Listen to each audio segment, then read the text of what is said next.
અંજારમાં બે જૂથો વચ્ચે મોટરસાયકલ અથડાઈ જવાની બાબતે અનબની સર્જાતા અથડામણ સ્વરૂપે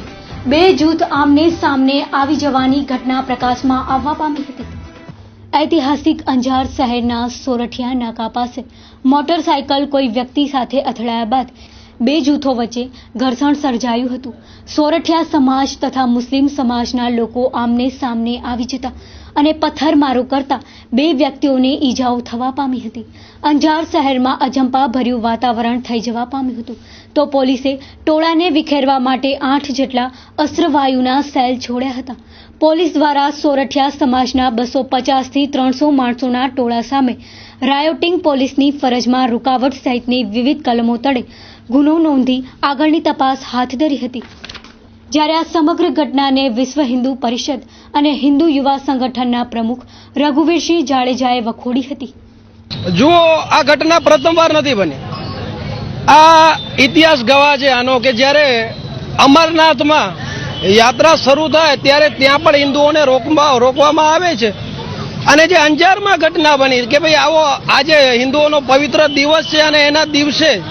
બીજા સમાજ દ્વારા જે રીતે હિન્દુઓને પ્રતાડિત કરવામાં આવે છે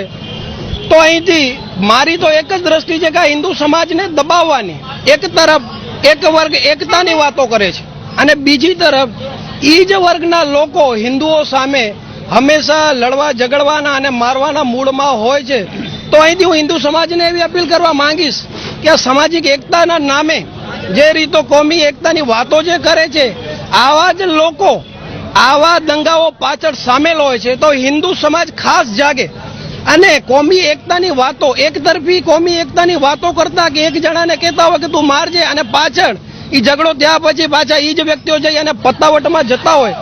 તો આવી ઘટનાઓ વારે વારે ન બને એના માટે હિન્દુ સમાજ એકજૂટ બને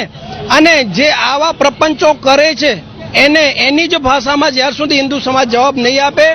ત્યાર સુધી આવા ઉદ્યમીઓ આપણને સતાવતા રહેશે।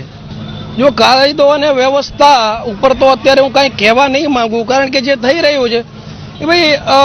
ખોટું જ છે છતાં આપણને પોલીસ તંત્ર ઉપર વિશ્વાસ છે કે એ આ કચ્છની કાયદા અને વ્યવસ્થાને જલ્દી શાંતિપૂર્ણ રીતે પોતાના હાથમાં લેશે। જો અહીંથી હું તમારા માધ્યમથી ખાસ કહેવા માંગીશ, તમે જો ખીરસરાની જ વાત કરતા હો તો 1 મહિનો પહેલા જ મેં ખીરસરાની મુલાકાત લીધી છે ચેતનભાઈ રાવલ સાથે। તો જે ઉનામાં પ્રકરણ બન્યું કે દલિત ઉપર, ભાઈ દલિત નહીં કહું કારણ કે આ સમાજમાં હવે કોઈ દલિત નથી, બધા હિન્દુઓ જ છે, પણ એક વર્ગ ઉપર જે રીતે ગૌરક્ષકો દ્વારા જે પણ મિસઅન્ડરસ્ટેન્ડિંગ થઈ હોય એના ઉપર કંઈ નહીં કહેવા માંગુ, પણ એમાં જે સમાજમાં લેભાગુ તત્વો છે જેને કહેવાય ને કે બેગાની શાદી મેં અબ્દુલ્લા દીવાના કે ભાઈ હિન્દુઓની આપસી મેટરમાં બે ભાઈઓ હોય ઘરમાં તો ઝઘડે પણ આનો લાભ લેવા બીજા સમાજના લોકો જે ગેર હિન્દુઓ છે ઈ આમાં આ આગમાં બળતું ઘી હોમે છે। જ્યારે ઈ જ લોકો ખીરસરામાં જે હરેશભાઈનું મર્ડર થયું એ ખીરસરામાં આ જ લોકો જે અત્યારે દલિત સમાજની પડખે ઉભી અને એમ કે છે કે અમે તમારી સાથે છીએ, એ જ લોકોએ ખીરસરામાં જે મર્ડર થયું ત્યારે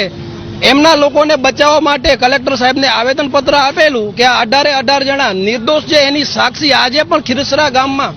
હરેશભાઈના ભાઈઓ અને એમના 6 છોકરાઓ સાથે એમની પત્ની